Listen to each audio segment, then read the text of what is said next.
Now, freeze, this is when you really feel like you have no chance. And I'm not talking about you where you are deciding, like with your awareness. This is prior to your awareness. This is what your nervous system is doing. This is called neuroception.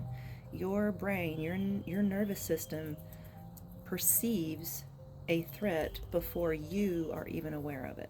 Okay, so this stuff is going into action before you're even aware. You can recognize your body, and we'll talk about some of that stuff that happens in your body where you can recognize it too. Freeze is when you know, hey, I just can't win. There's no way to win this situation. Think about yourself as a child.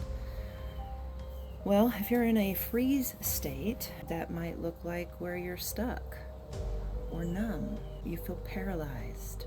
You might feel stiff or cold, or might socially withdraw, dissociate.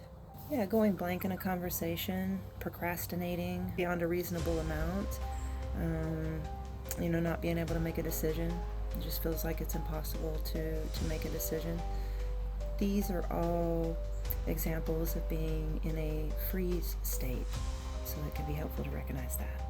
Okay, so fawning is not only a survival response, but it is a trauma response. It is connecting with the threat in order to survive. And in doing that, it is a mind fuck because you are socially engaged, right? And at the same time, dissociating from yourself. It can be maddening. What it definitely is a betrayal to yourself, because what you're having to do is to cater to the needs of the aggressor, if you will. You might want to call them an abuser, whatever's in that blank.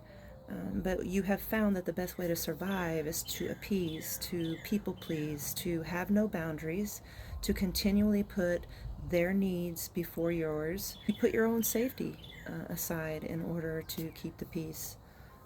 So, you might let people walk over you or take advantage of you. That's a little bit of fawning. There's all kinds of examples of that, but it's certainly something that most people learn in childhood when they feel very helpless and they need to find a way to survive that environment.